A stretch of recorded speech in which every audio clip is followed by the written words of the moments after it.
Sometimes, yes, sometimes the good Lord. I say sometimes the good Lord accepts his own perfection and closes his eyes and goes ahead and takes his own good time. And he makes himself a man. Yes.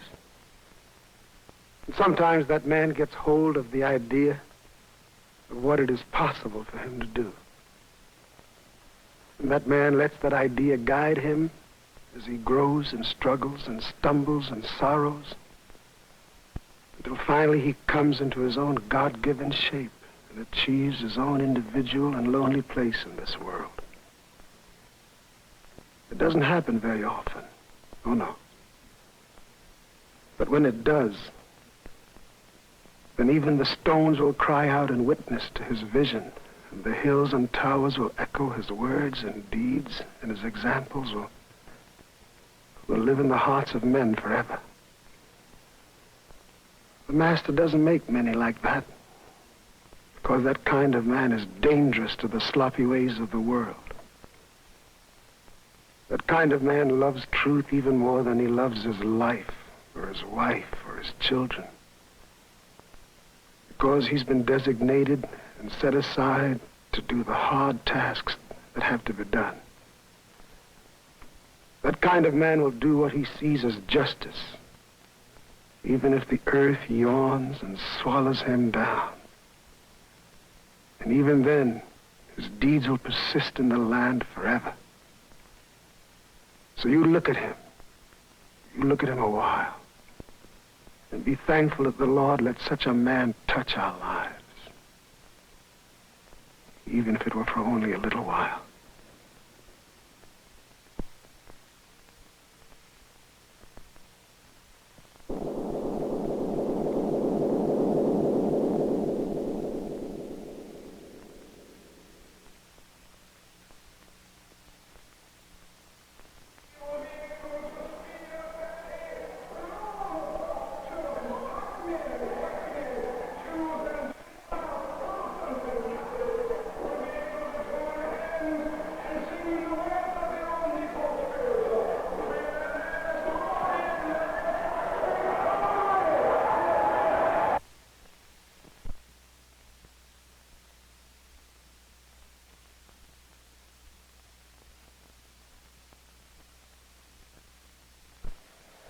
We are here this evening for serious business. So many occasions, Negroes have been intimidated and humiliated and oppressed because of the sheer fact that they were Negroes. Just the other day, just last Thursday to be exact, one of the finest citizens in Montgomery, not one of the finest Negro citizens, but one of the finest citizens in Montgomery was taken from a bus and carried to jail and arrested because she refused to get up to give her speech to a white person. We are about to wrap the job right here in Montgomery when the history books are written in the future. Somebody will have to say that there's a race of people. Black people, but are people who have the mind of courage to stand up for their rights. And thereby they injected a new meaning into the themes of history and of civilization. And we want to do that. I grant that we will do it before the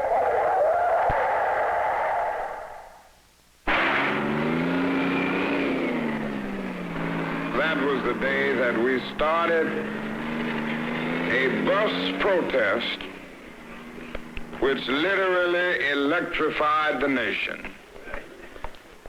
And that was the day when we decided that we were not going to take segregated buses any longer. And you know, when we planned the bus boycott, we said if we could just get about 50 or 60% of the Negroes of Montgomery not to ride buses, this would be an effective boycott. I think that whole day we found 8 Negroes on the bus. And from that day on, that boycott was more than 99 9/10% effective. I remember that Monday morning when I was subpoenaed to be in court, the chief defendant. Many things ran through my mind. And I started thinking about the people. All day long trying to think of something to say to the people. Finally, I tried to talk. My words were fumbling a bit. Let us fight passionately and unrelentingly for the goal of justice and freedom. Let's be sure that our hands are clean in the struggle. Let us never fight with falsehood and violence and hate and malice, but always fight with love so that when the day comes that the walls of segregation has completely crumbled in Montgomery, we will be able to live with people as their brothers and sisters.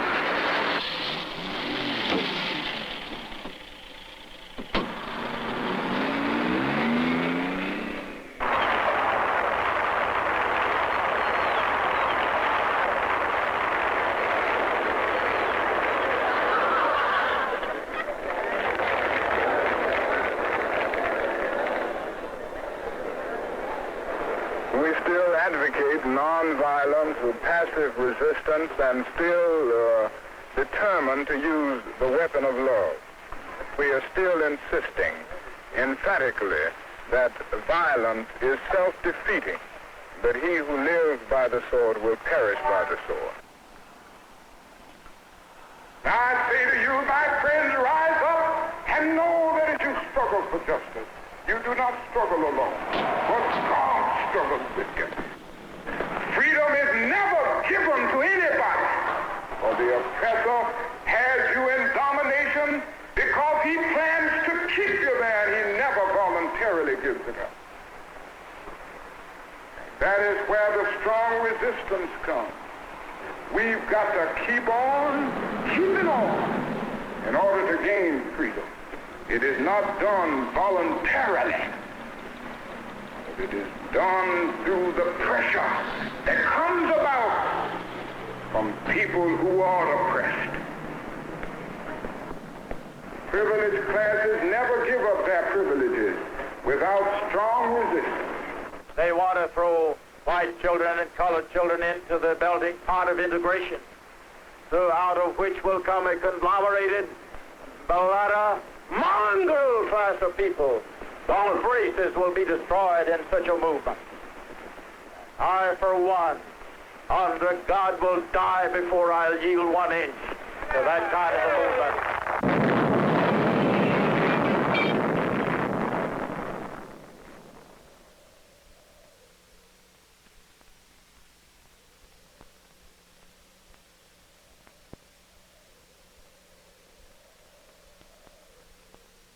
I want young men and young women who are not alive today, but who will come into this world with new privileges and new opportunities.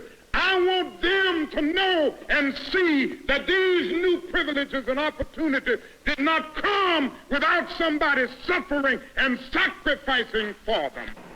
I hereby defy a ruling handed down by the United States Supreme Court ordering desegregation of public carriers. Alabama state law requiring segregation of races on buses still stands. As long as I am president of the Alabama Public Service Commission, I am going to see that our segregation laws are upheld. I have this day issued orders to the chief of police and the police department to continue to make arrests in all violations with reference to the segregation laws. And as long as I am police commissioner of the city of Montgomery, I intend to follow this course. This morning, the long-awaited mandate from the United States Supreme Court concerning bus segregation came to Montgomery. This mandate expresses in terms that are crystal clear that segregation in public transportation is both legally and sociologically invalid.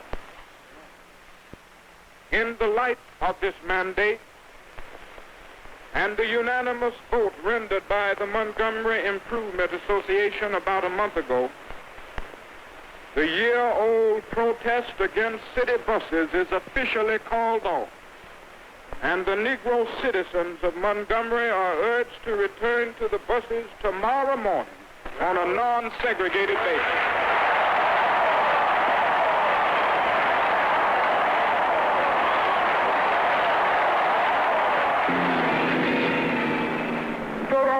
Thinking that all of the forces in the leadership of the South will eventually work out this thing for Negroes. It's going to work out. It's going to roll in on the wheels of inevitability.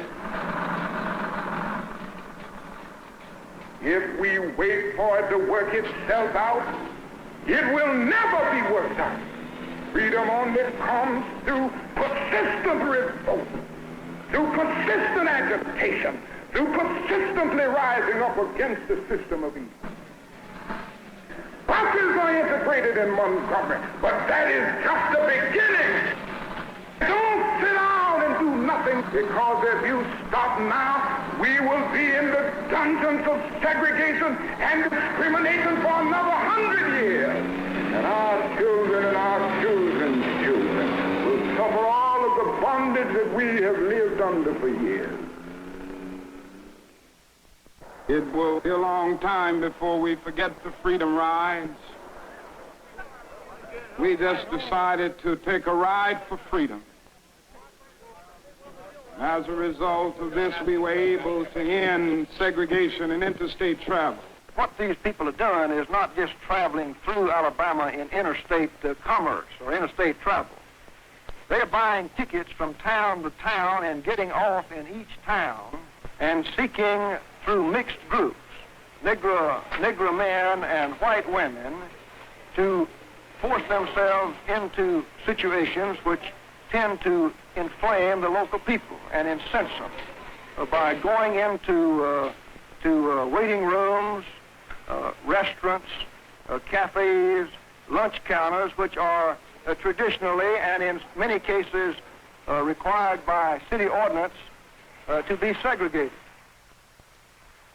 The best thing for King to do is to get out of Alabama as quickly as he can, because he's a menace to the peace of this city. Now I'm tired of segregation, and now I want my equal rights. Oh, well, respect and education. Oh, well, not total integration. Now that's why I'm fighting for my rights. Oh, I'm fighting for my rights. Yes, I'm fighting for my rights.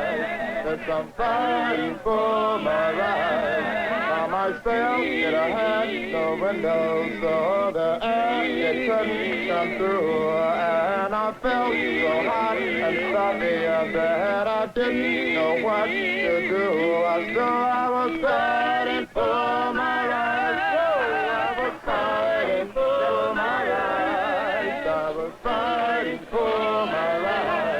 I was fighting for my rights. That's why I'm fighting for my rights. Oh, I'm fighting for my rights. Yes, I'm fighting for my rights. Yes, I'm fighting.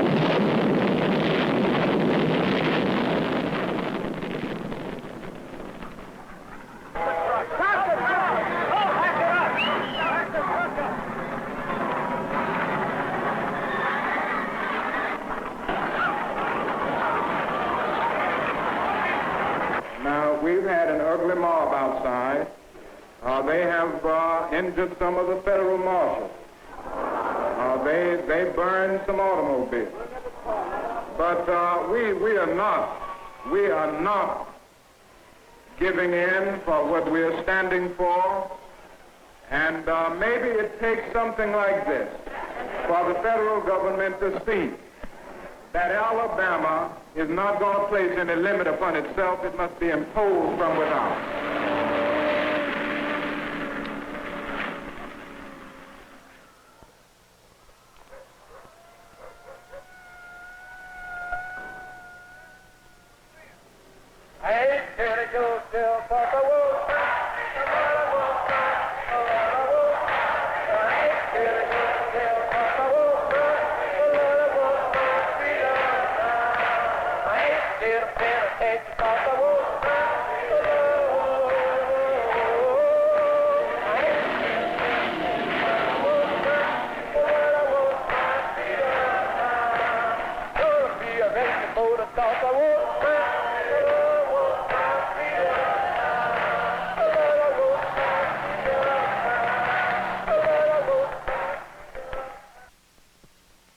know, when I say don't be afraid, you know what I really mean. Don't even be afraid to die. But I submit to you tonight, no man is free if he fears death. But the minute you conquer the fear of death at that moment, you are free. And you must say somehow, I don't have much money. I don't have much education. I may not be able to read and write, but I have the capacity to die.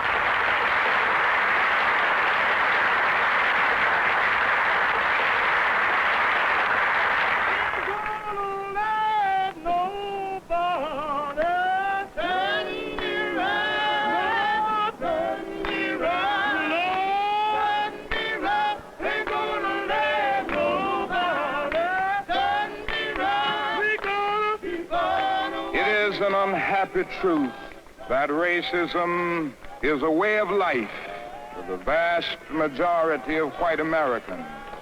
And I can see nothing more urgent than for America to work passionately and unrelentingly to get rid of the disease of racism. If I would seek to give you a blueprint for freedom in Birmingham tonight, I would say first that at this moment we must decide that we will no longer spend our money in businesses that discriminate against Negroes. Ain't gonna let nobody turn me around, turn me around. Ain't gonna let nobody turn me around. I'm walking down that freedom, talking down that freedom, walking down that freedom road. Ain't gonna let nobody step on me. Step on me. We don't want to have to get in trouble with y'all. Y'all been pretty good so far. Y'all get back. Get one of them. Hey, just stand by there with your wagon now. Got that fine nigga stand out and get too. You got nothing on the kid he can do.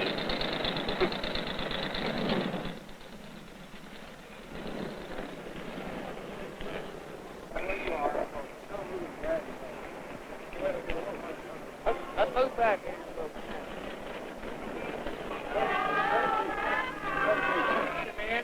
He's going to jail. You take 25. All right. Who is it going to talk to me? We did you. Not you either. We like you, boy. Can we talk to you? No, I know that's somebody had something to ask me, and I was going to answer them now, but I couldn't do it then.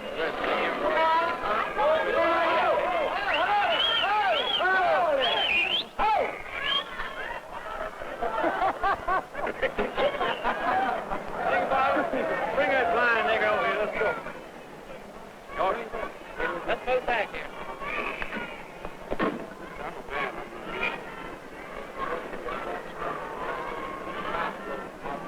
Nice. Come down and get in trouble.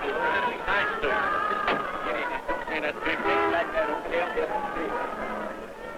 Is that a free trainer coming, coming, coming? Is that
clergyman.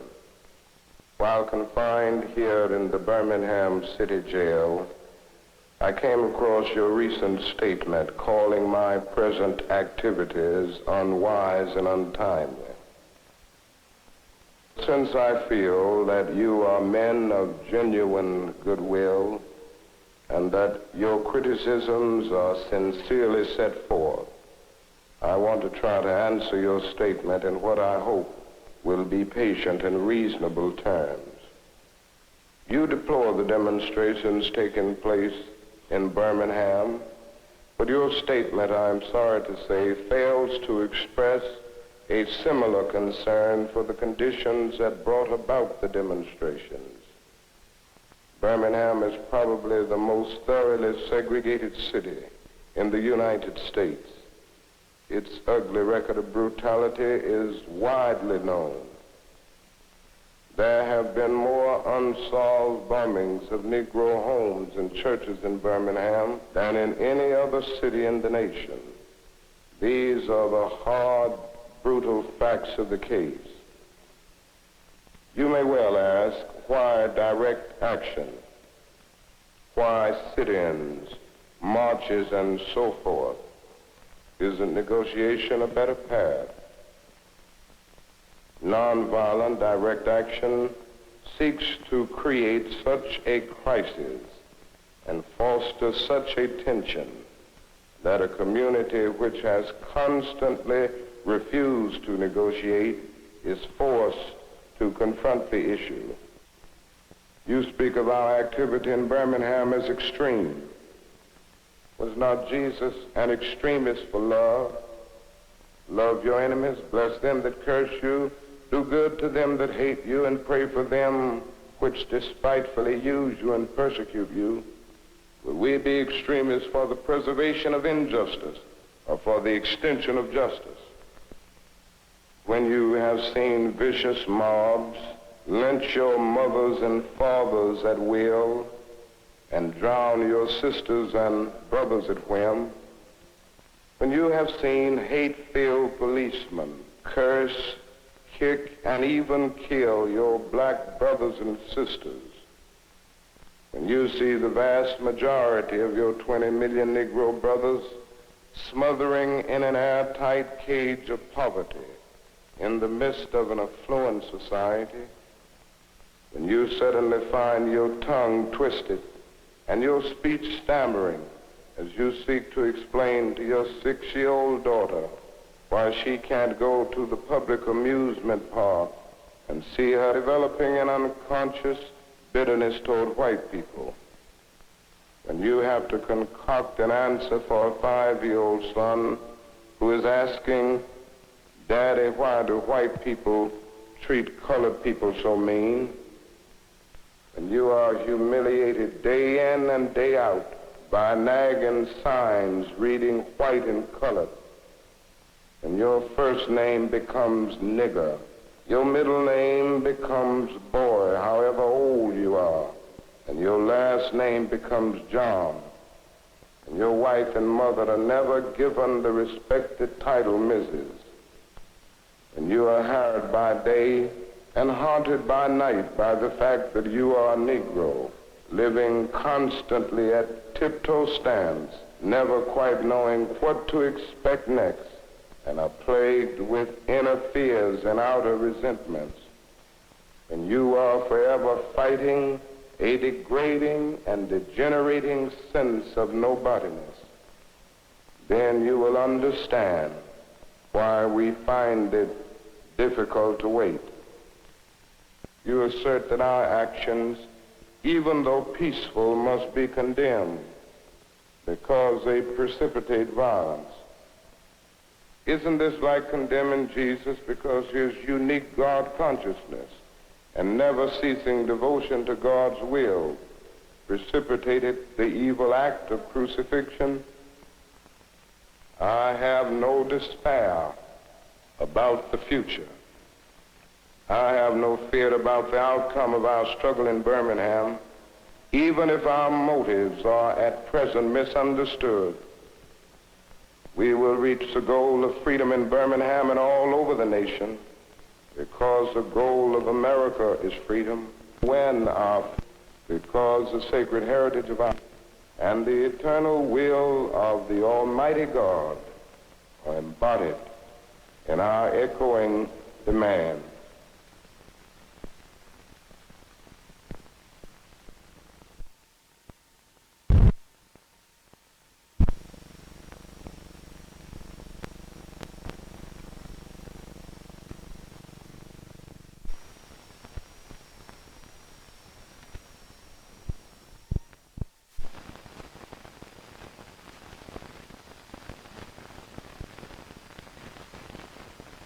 Ain't gonna let nobody turn me around. And I'm walking down that freedom, talking down that freedom, walking down that freedom road. Ain't gonna let nobody step on me, yeah. Step on me, no, you can't step on me. We have asked for 4 things, and we are still holding out for all 4. The desegregation of all facilities in the stores. This includes restroom facilities, lunch counters, and fitting rooms. Number 2, upgrading in employment in the stores, so that you have Negro clerks or Negro salesmen and women. Number 3, the dropping of all of the charges against the persons who have been unjustly arrested for engaging in these peaceful, nonviolent demonstrations on the basis of the First and 14th Amendments of the Constitution. Number 4, the appointment of a biracial committee to deal with the other problems of segregation that still exist, and the setting of a timetable to solve the problems such as school desegregation, the reopening of the parks on an integrated basis in compliance with a federal court order, and a fair hiring policy in municipal agencies. And this would also include Negro policemen. You can never whip these birds if you don't keep you and them separate. You've got to keep the white and the black separate. Let the law enforcement agencies, that's what you got them hired for. And the governor of the state of Alabama handle this thing. Now, George asked me to ask you to do that. Do him one favor. Tell your friends when you leave here between now and Tuesday, don't go up there. Leave it alone. They're going to handle this situation. Just leave it alone. You know, those Kennedys up there in Washington, that little old Bobby Sox and his brother, the president, they'd give anything in the world if we had some trouble here. If we don't have any trouble, we can beat them at your own game.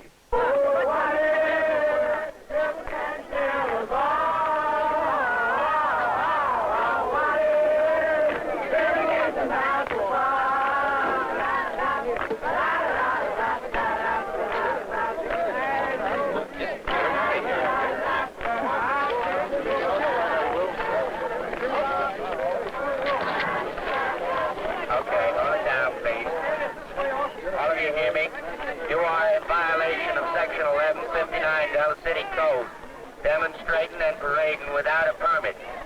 Also violating the traffic judge injunction against parading.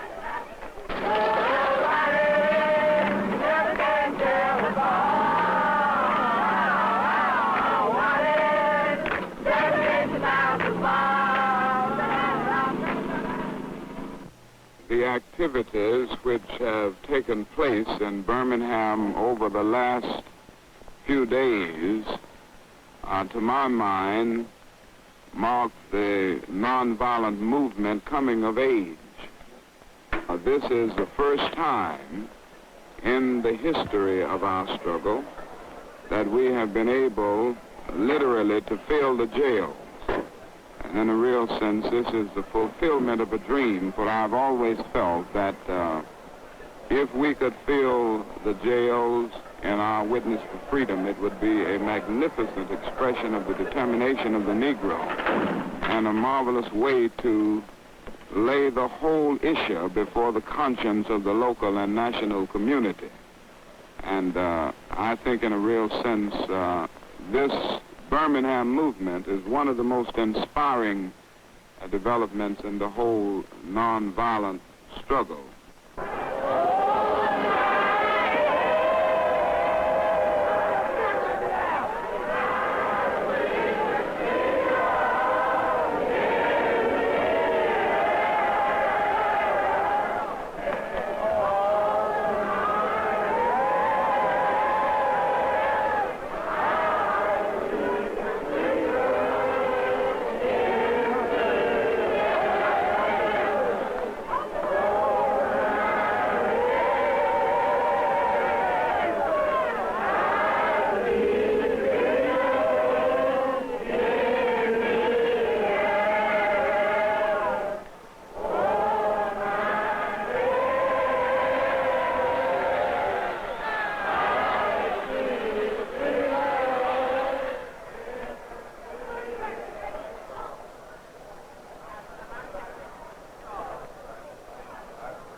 We are very near a settlement. And that includes all of the points. We hope this, and in 24 hours, I think we can say definitely. The agreement calls for the desegregation of lunch counters, restrooms, sitting rooms, and drinking fountains in planned stages within the next 90 days. Nothing has so stirred the conscience of this nation as this Birmingham movement. I can think of nothing. And I say that as one who has been in several struggles for freedom over the last few years. But I have never seen people as aroused over any development that we've had. And this is a great victory for justice in Birmingham. We are moving on to freedom land.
At this time, I have the honor to present to you the moral leader of our nation.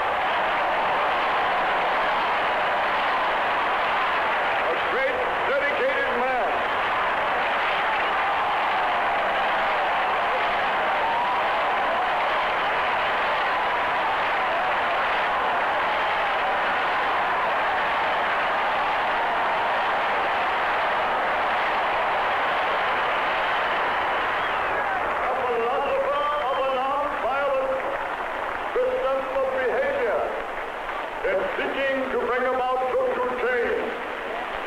advancement of justice and freedom and human dignity.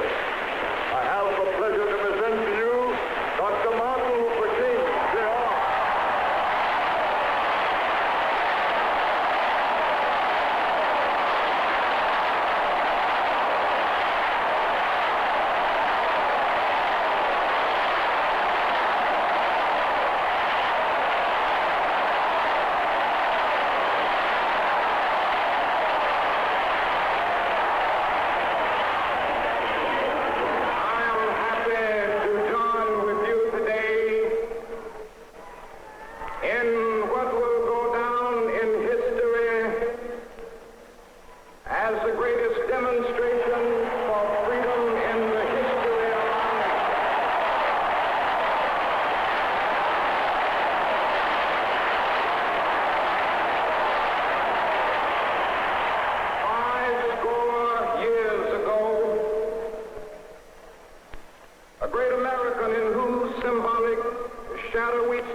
Signed the Emancipation Proclamation.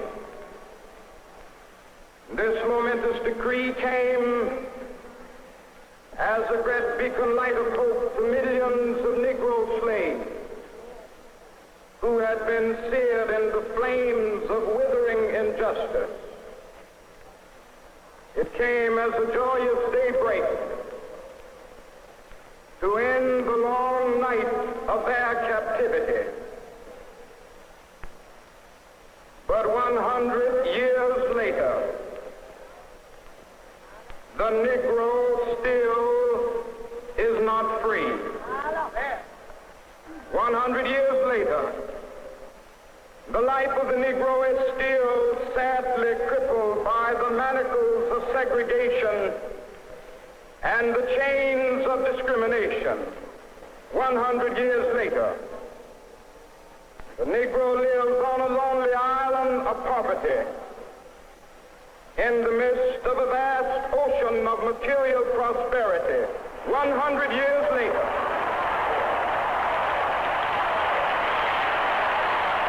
the Negro is still languished in the corners of American society and finds himself in exile in his own land. We have all come to this hallowed spot to remind America of the fierce urgency of now. Now is the time to rise from the dark and desolate valley of segregation to the sunlit path of racial justice. Now is the time.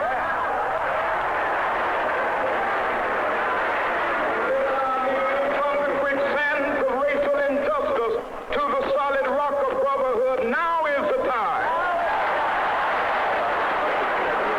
May justice be reality for all of God's children.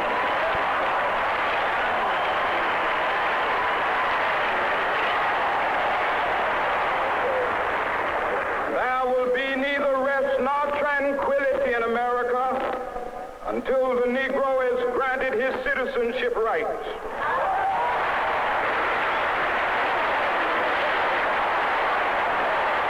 We must forever conduct our struggle on the high plane of dignity and discipline. We must not allow our creative protest to degenerate into physical violence. Again and again, we must rise to the majestic heights of meeting physical force with soul force. The marvelous new militancy which has engulfed the Negro community must not lead us to a distrust of all white people. For many of our white brothers, as evidenced by their presence here today, have come to realize that their destiny is tied up with our destiny.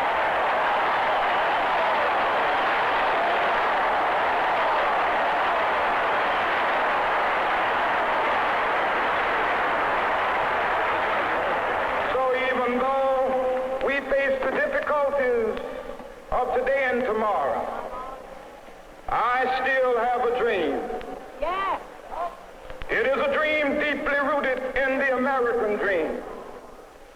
I have a dream that one day Yes. this nation will rise up and live out the true meaning of its creed. We hold these truths to be self-evident, that all men are created equal. We have a dream that one day on the red hills of Georgia, the sons of former slaves and the sons of former slave owners will they be able to sit down together at the table of brotherhood. I have a dream that one day, even the state of Mississippi, a state sweltering with the heat of injustice, sweltering with the heat of oppression, will be transformed into an oasis of freedom and justice. I have a dream. My poor little children will one day live in a nation where they will not be judged by the color of their skin, but by the content of their character. I have a dream today.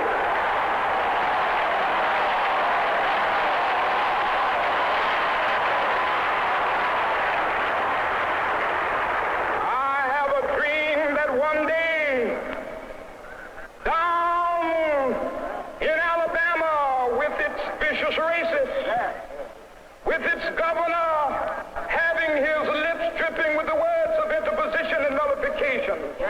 One day, right there in Alabama, little black boys and black girls will be able to join hands with little white boys and white girls as sisters and brothers. I have a dream today.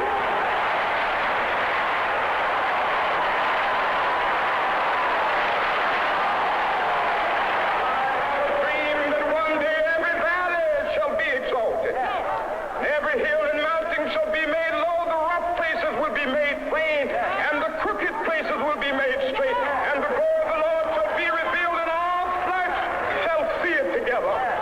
This is our hope. This is the faith that I go back to the South with. With this faith, we will be able to hew out of the mountain of despair a stone of hope. With this faith, we will be able to transform the jangling discords of our nation into a beautiful symphony of brotherhood. With this faith, we will be able to work together, to pray together, to struggle together, to go to jail together, to stand up for freedom together, knowing that we will be free one day.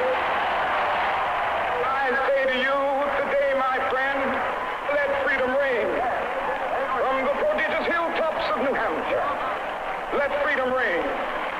From the mighty mountains of New York, let freedom reign. From the heightening Alleghenies of Pennsylvania, let freedom reign. From the snow-capped Rockies of Colorado, let freedom reign. From the curvaceous slopes of California. But not only that, let freedom reign from Stone Mountain of Georgia. Let freedom reign from Lookout Mountain of Tennessee. Let freedom reign from every hill and molehill of Mississippi.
I have the great honor on behalf of the Nobel Committee to hand over to you the insignia of the Nobel Peace Prize, the diploma, and the gold medal.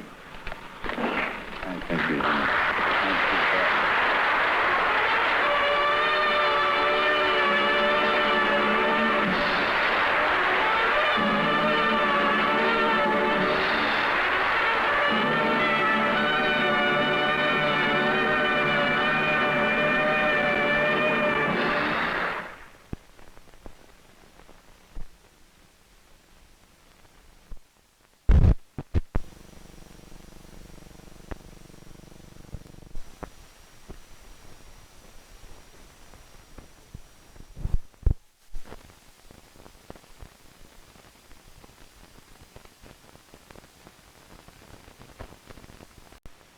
As you know, we are assembled here today to reaffirm our determination to gain the right to vote in Selma, in Dallas County, and all over the state of Alabama. We are getting ready to move to the courthouse, and we're all going together today. We're going to walk together.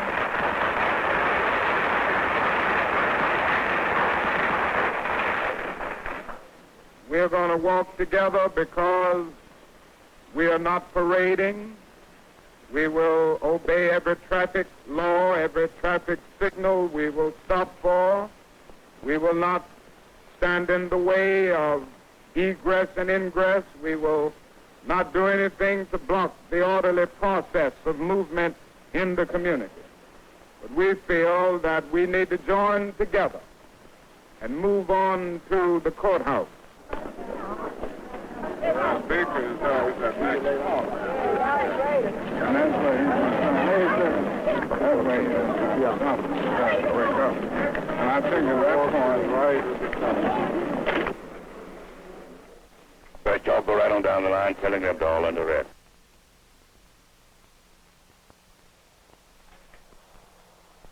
Eternal God, our Father, we thank Thee for this marvelous witness. We do pray that Thou will give us strength to do that which is right and that which is pleasing in Thy sight. Each and every one in this line is under arrest for parading without a permit.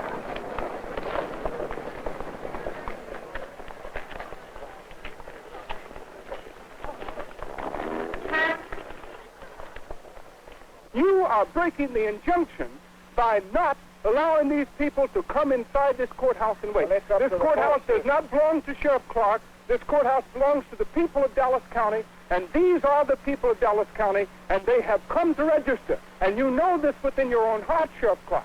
You're not as evil a man as you act. You know in your heart what is right. You just refuse to do it because you want these people behind you. And as sheriff of this county, if you're deeply concerned, you will go call the registrar rather than keep people from standing inside. What you're really trying to do is intimidate these people, and by making them stand in the raid, keep them from registering to vote. And this is a kind of violation of the Constitution, the violation of the court order, the violation of decent citizenship. You can turn your back on me, but you cannot turn your back upon the idea of justice. You can turn your back now and you can keep the club in your hand, but you cannot beat down justice.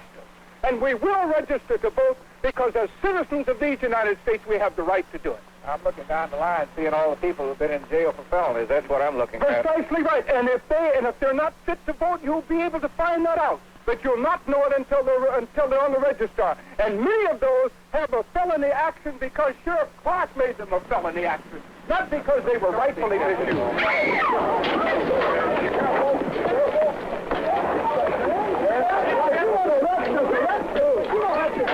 No, you don't have to beat us. Get out of here. You don't have to beat us. Arrest us. Get out, Mac. Arrest us if we're wrong. Don't beat us. Get out. If we're wrong, arrest us, but don't beat us. Stand up. Stand up. Now, get out of here. If we're wrong, arrest us. Get into the gospel. If we're wrong,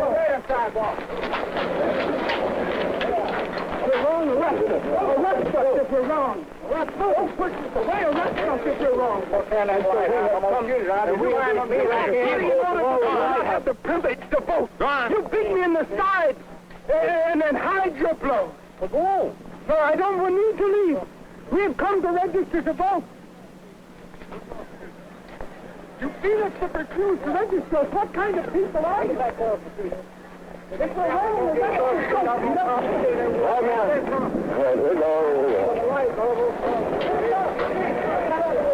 Yes, he's walking. It's not a matter of being from the town. It's a matter of facing your sheriff and facing your judge. We have the right to be in this court. Come on, let's go. We have the right to be in this court. This courtroom belongs to all the citizens of this county. We have the right to be here.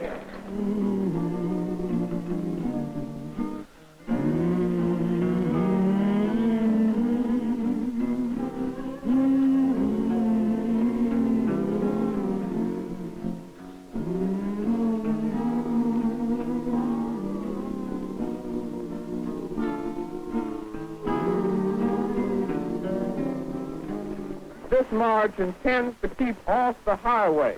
We will be marching on the shoulder of the road and will not in any way be interfering with the pursuit of traffic.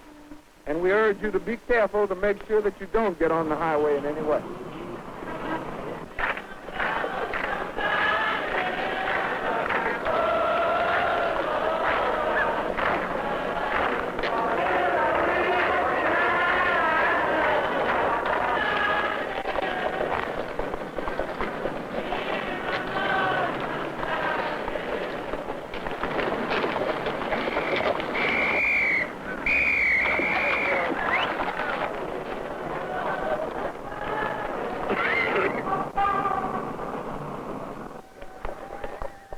Be detrimental to your safety to continue this march, and I'm saying that this is an unlawful assembly. You are to disperse. You are ordered to disperse, go home, or go to your church. This march will not continue.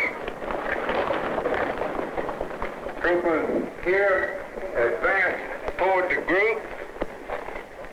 See that they disperse.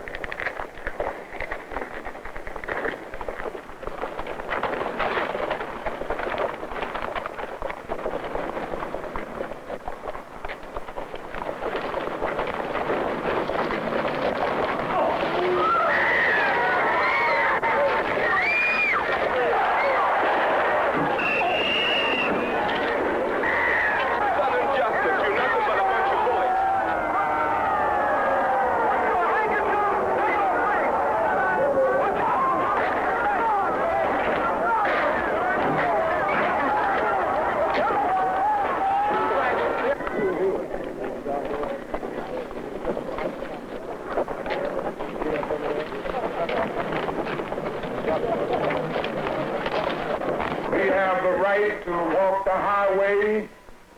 We have the right to walk to Montgomery if our feet can get us there.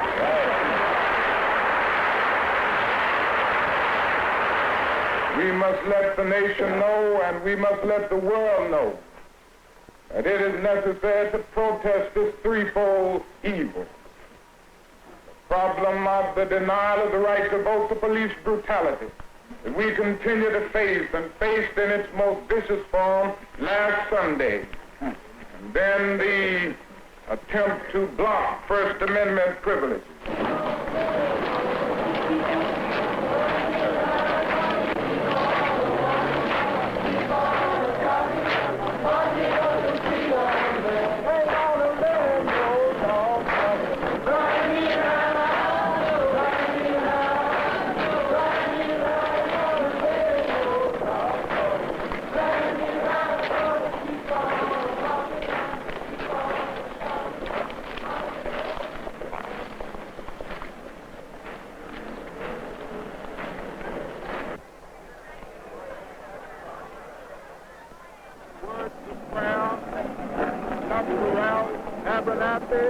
Let us bow in prayer. And faith and black and white people will live together right here in Alabama and in the blood belt as brothers. Yes, and the lion will lie down with the lamb, the calf and the fatling together until that day comes Keep us restless and dissatisfied. Keep us working and walking and fighting for freedom. This prayer we ask in Jesus' name and for his sake. Amen. You know, things happen here today, and I want to reiterate what Reverend Reese has just said concerning the 3 Unitarian ministers who were beaten about an hour or so ago. I understand one was so brutally beaten that he had to be rushed to the hospital in Birmingham with a possible brain concussion. I wish for a moment that we would bow in a word of silent prayer for these brothers who came here to be with us today and who marched with us across the Alabama River, who marched to witness for freedom and to witness for their own personal dedication to the cause of justice. Will we pause in prayer and ask for God's guidance and ask that he will cast his long arm of protection around these our brothers.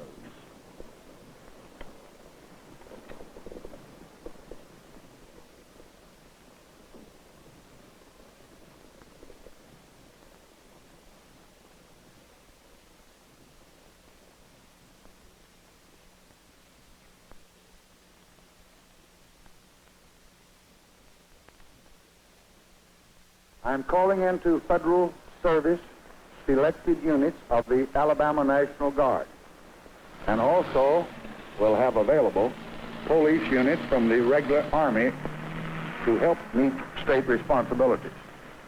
These forces should be adequate to assure the rights of American citizens pursuant to a federal court order to walk peaceably and safely without injury or loss of life from Selma to Montgomery, Alabama. Pick 'em up and lay 'em down.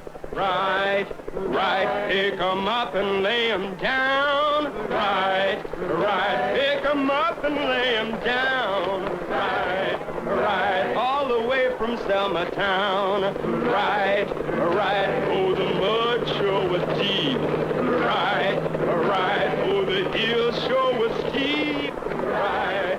Lord, I didn't get much sleep. Right. That's why we're moving in a creep. Right. Right. We made some level ground. Right. Right. Now we're moving on down. Right. Right. Did the rain come down? Right. Right. Lord, I thought I would have drowned. Right. Right. But I thought of Sheriff Jim. Right. Right. Lord, I thought of Sheriff Jim. Well, that's good. Right. Come on, put it there. This rebel flag on you. Run the big nigga roll.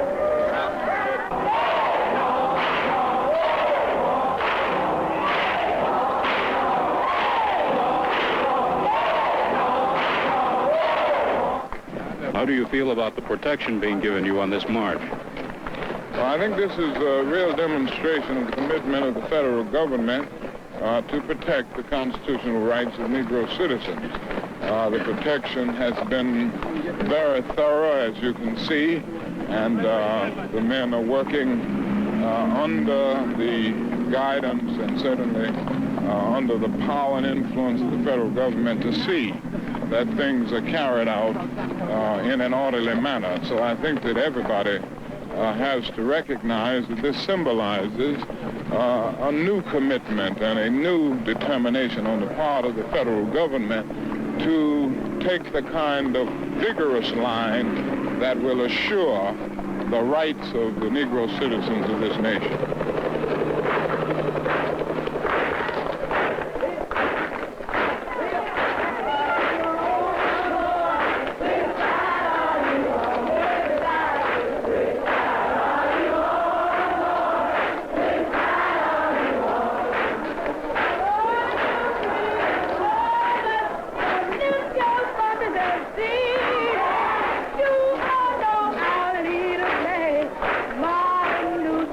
Yeah.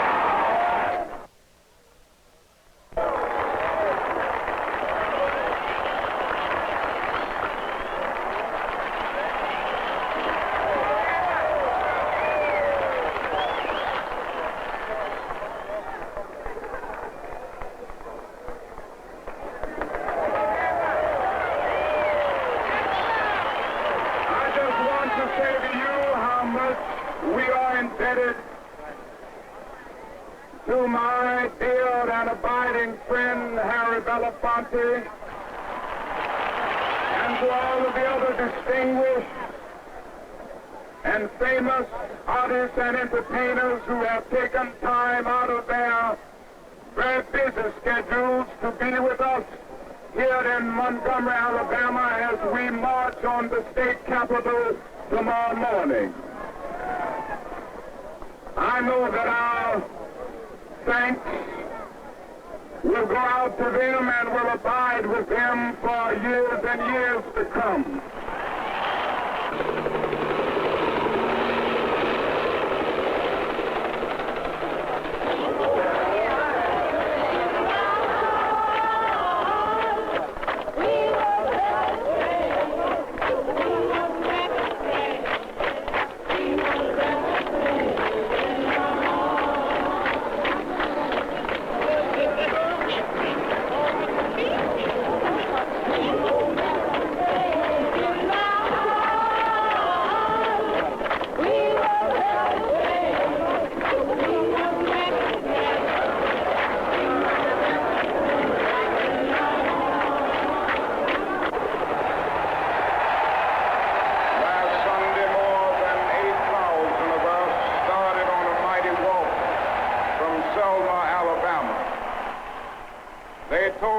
We wouldn't get here.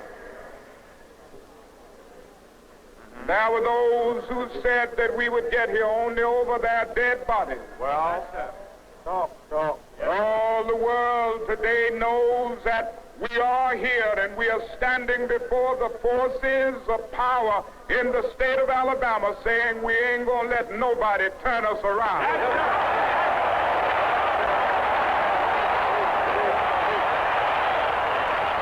I want to tell the city of Selma. Tell them, Doctor. Today I want to say to the state of Alabama. Yes, sir. Today I want to say to the people of America and the nations of the world that we are not about to turn around. Yes, sir. We are on the move now. Yes, sir. Yes, we are on the move and no wave of racism can stop us. Yes, sir. The burning of our churches will not deter us. The bombing of our homes will not dissuade us. Yes, sir. The beating and killing of our clergymen and young people will not divert us. Yes, sir. The wanton release of their known murderers will not discourage us. We're on the move now. Yes, sir. Like an idea whose time has come. Yes, sir. Not even the marching of mighty armies can halt us. Yes, sir. We're moving to the land of freedom. Yes, sir. I know you're asking today, how long will it take? Somebody's asking, how long will prejudice blind the visions of men?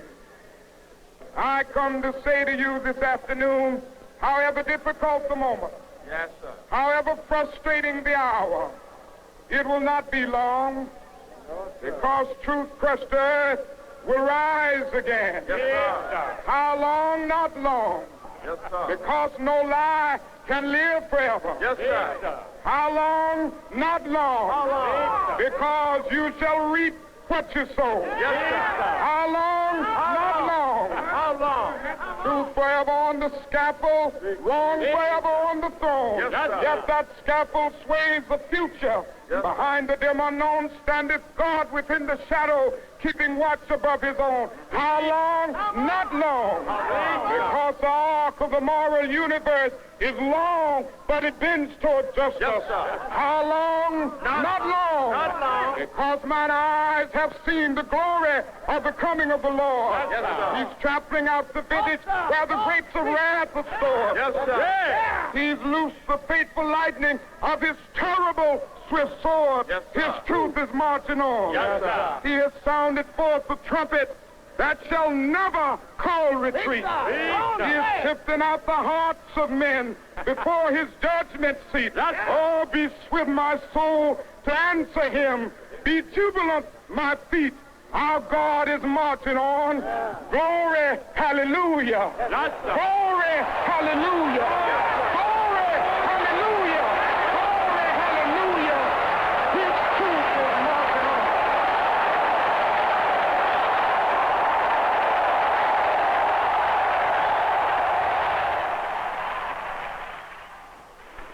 is a triumph for freedom, as huge as any victory that's ever been won on any battlefield.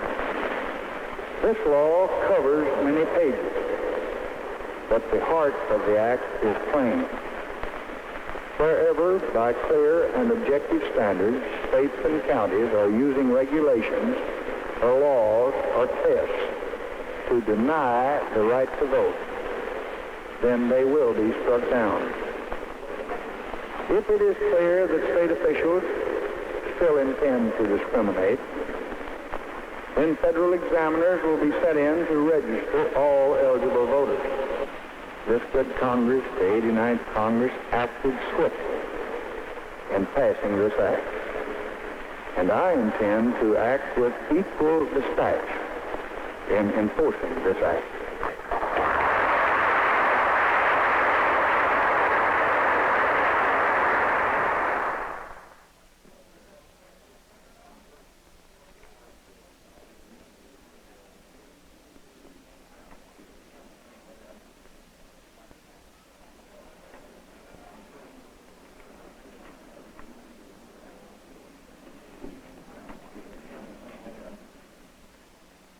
I think the greatest victory of this period was not in terms of an external factor or an external development, but it was something internal. The real victory was what this period did to the psyche of the black man.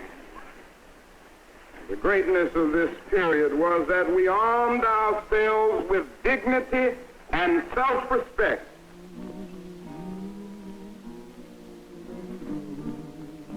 Greatness of this period was that we straightened our backs up.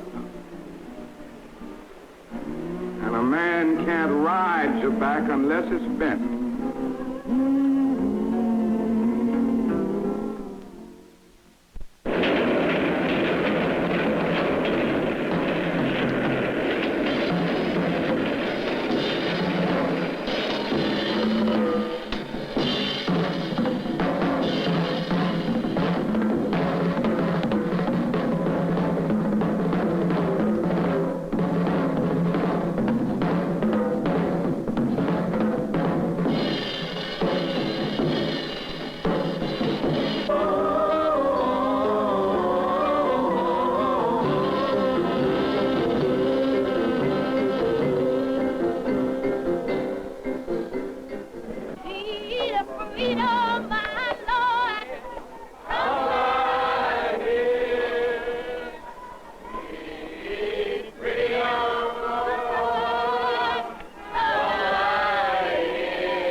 If there is any doubt in anybody's mind concerning whether we have a movement here in Chicago, you ought to be in this church tonight.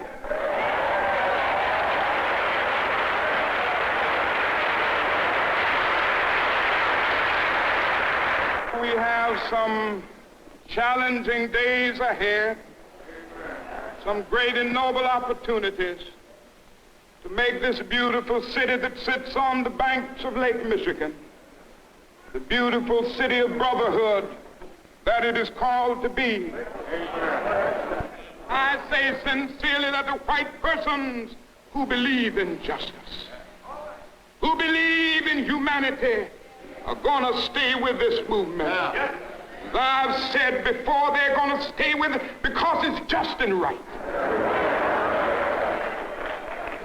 My Jewish brothers and sisters said to me amid anti-Semitism anywhere, And we don't need your support. We have enough Jewish power to deal with this problem ourselves.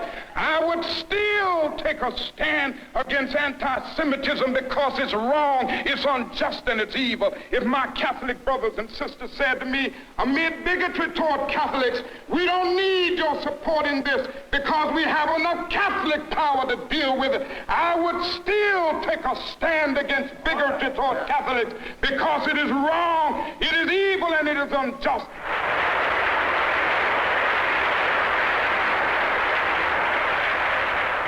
Tomorrow, let us march.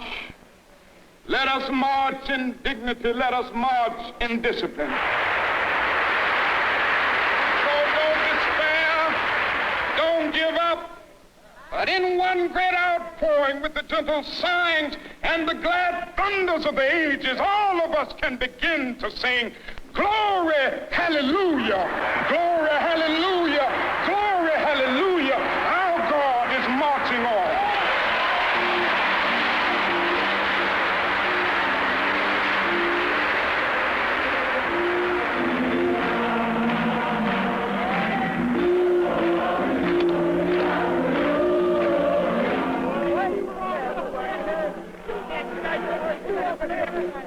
Nobody doing that workers don't pray a broken window. But you big guy.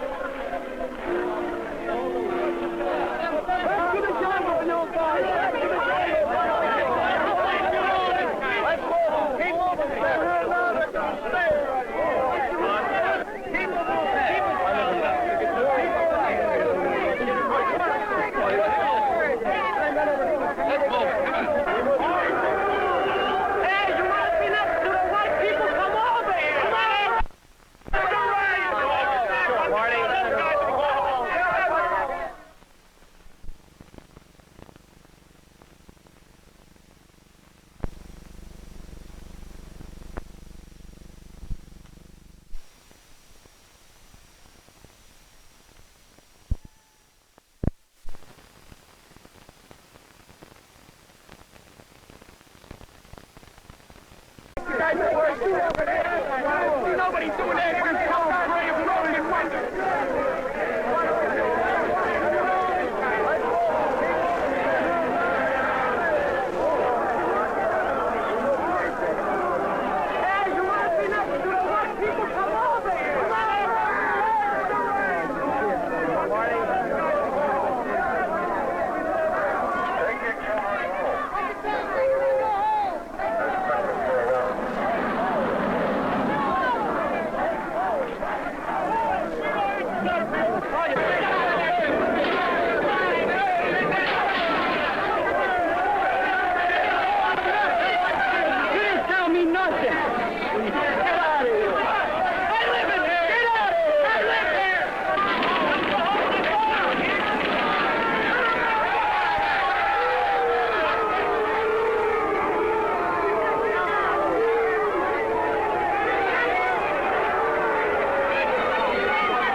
Now to give up. You want us to stop marching, make justice a reality. I don't mind saying to Chicago or to anybody, I'm tired of marching. Tired of marching for something that should have been mine at birth.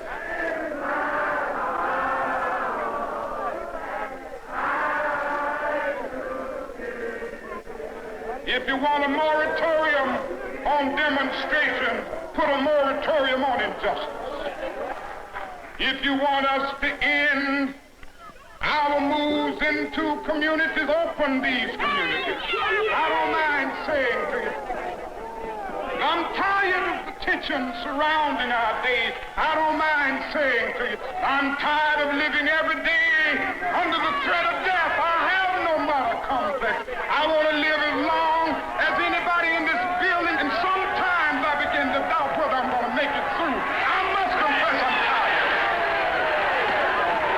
Yes,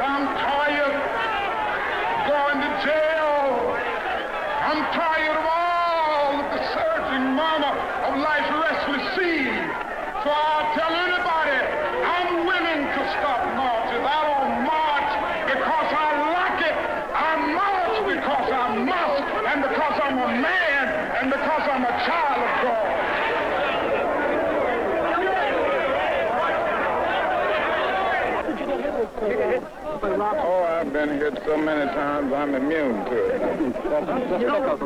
How do you feel about this reception, sir? Well, this is a terrible thing. I've been in many demonstrations all across the South, but I can say that I have never seen, even in Mississippi and Alabama, mobs as hostile and as hate-filled as I've seen here in Chicago. But the march will go on anyway? Oh, very definitely. We can't stop the march. We've been going on in a few minutes.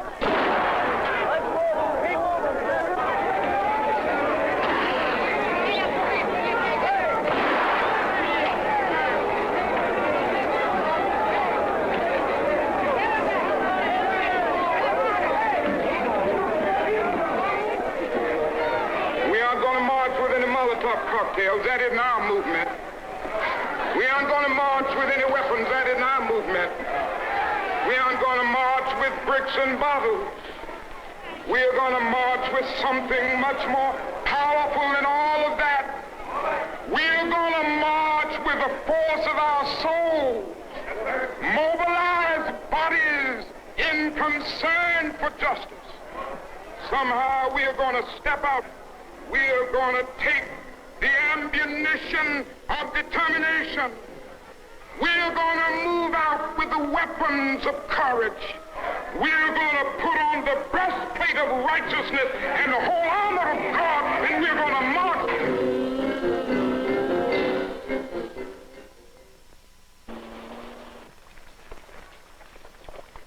1,300 sanitation workers on strike, and Memphis is not being fair to them. The issue is the refusal of Memphis to be fair and honest in its dealings with its public servants who happen to be sanitation workers. Now, we've got to keep attention on that. We've got to march again in order to put the issue where it is supposed to be. Force everybody to see that there are 1,300 of God's children here suffering, sometimes going hungry, going through dark and dreary nights, wondering how this thing is going to come out. That's the issue. We've got to say to the nation, we know how it's coming out. When people get caught up with that which is right and they are willing to sacrifice for it, there is no stopping point short of victory. We have this illegal, unconstitutional injunction. All we say to America is be true to what you said on paper.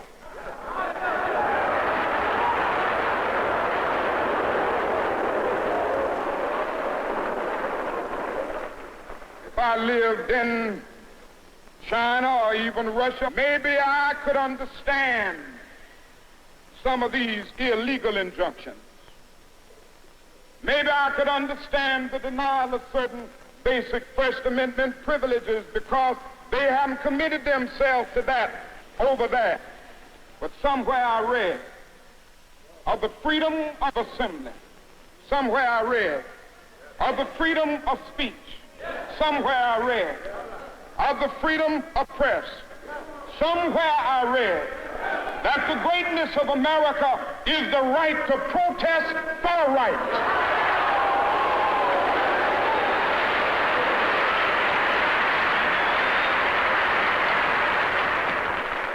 And so just as I say we aren't going to let any dogs or water hoses turn us around, we aren't going to let any injunction turn us around.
we've got some difficult days ahead.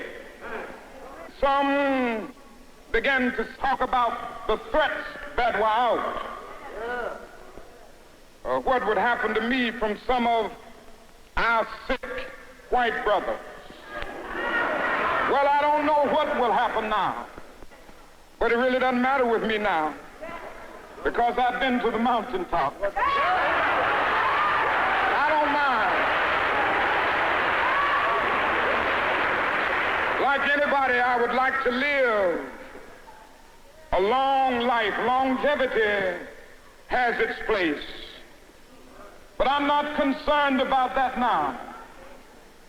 I just want to do God's will.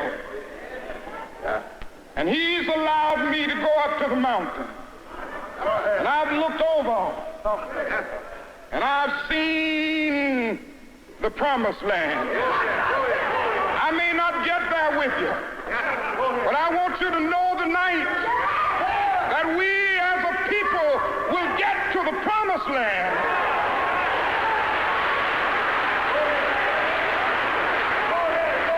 So I'm happy tonight. I'm not worried about anything. I'm not fearing any man. Mine eyes have seen the glory of the coming of the Lord.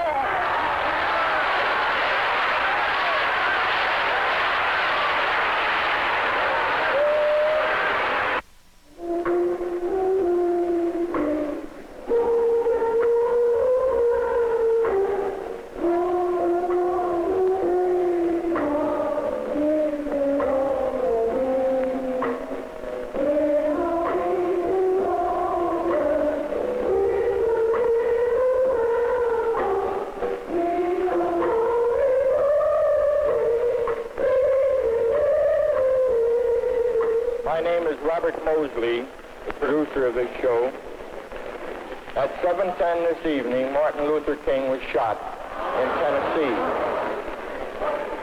This was to be a gala occasion for a little Negro college from Mississippi appearing in Carnegie Hall with the great Duke Ellington.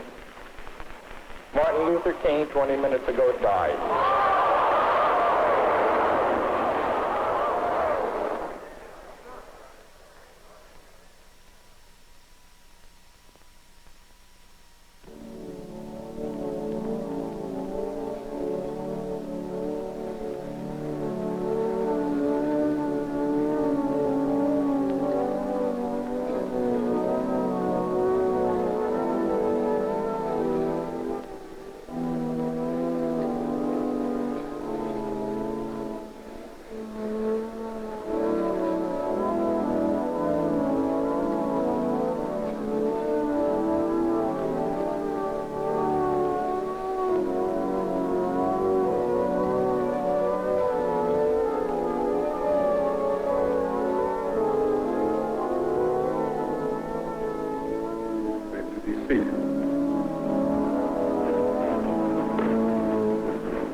Gather here this morning in one of the darkest hours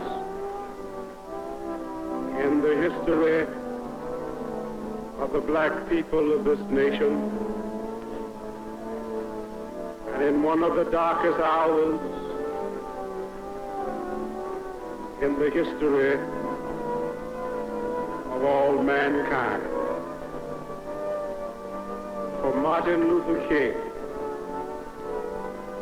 a 20th century prophet who was imbued with the philosophy of nonviolence, sent forth as a Moses in the wilderness of this sick nation of ours, to lift his voice and cry out to the Pharaoh, to let my people go. Mrs. King has requested that we have the tape of his last sermon played to us now.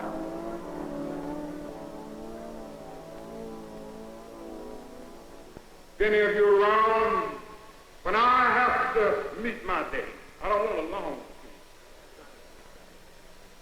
And if you get somebody to deliver the eulogy, tell them not to talk.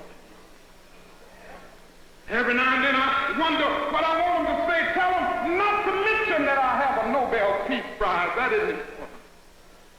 Tell them not to mention that I have 300 or 400 other awards. That's not important. Tell them not to mention where I went to school. I'd like somebody to mention that day that Martin Luther King Jr. tried to give his life serving others. I'd like for somebody to say that day that Martin Luther King Jr. tried to love somebody. I want you to say that day that I tried to be right on the walkway. I want you to be able to say that day that I did try to feed the hungry. I want you to be able to say that day that I did try in my life to clothe those who were naked. I want you to say on that day that I did try in my life to visit those who were in prison. I want you to say that I tried to love and serve humanity. Yes, if you want to say that I was a drum major, say that I was a drum major for justice. Say that I was a drum major for peace. I was a drum major for righteousness. And all of the other shallow things will not matter. I won't have any money to leave behind. I won't have the fine and luxurious things of life to leave behind. But I just want to leave a committed life behind. And that's all I want to say. If I can help somebody as I pass along, if I can cheer somebody with a world song, if I can show somebody he's traveling wrong, then my living will not be in vain. If I can do my duty as a Christian, or if I can bring salvation to a world once lost, if I can spread the message as the Master taught, then my living will not be in vain.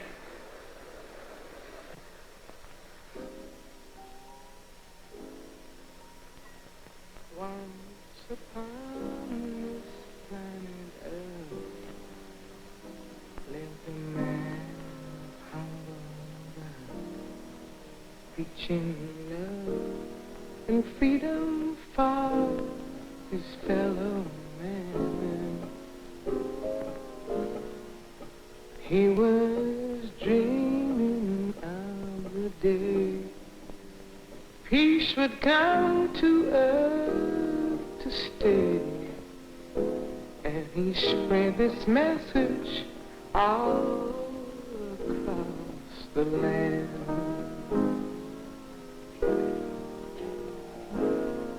Turn the other cheek, he'd plead. Love thy neighbor was his creed. Pain, humiliation, death, he did not dread. With his Bible at his side, from his foes he did not hide. It's hard to think of this great man is dead. Oh yeah.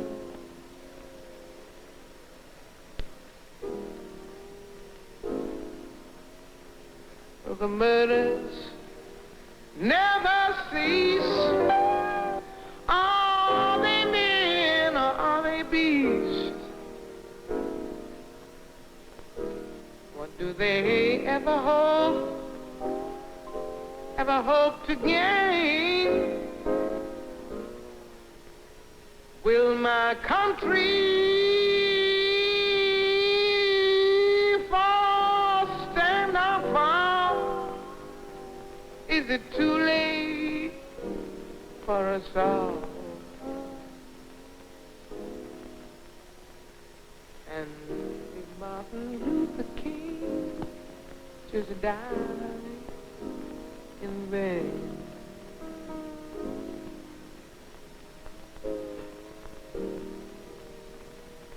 he'd seen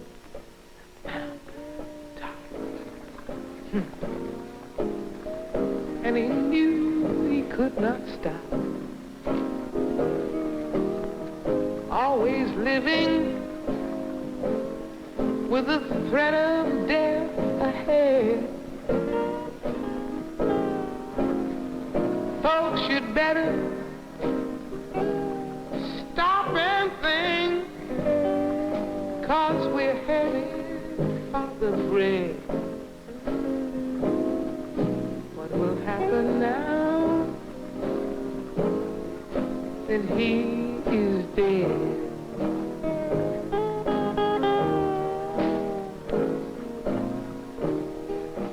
He was for equality for all people, you and me. Full of love and goodwill. Hate was not his way. He was not a violent man. Tell me, folks, if you can,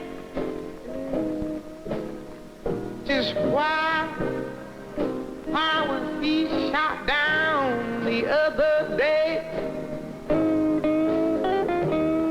I'm gonna say he'd seen the mountain top,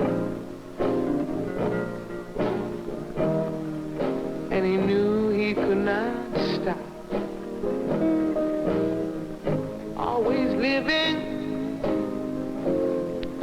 with a threat of death ahead. Folks, you better stop and think and feel again. Are we headed for the brink? What's gonna happen now that the King of Love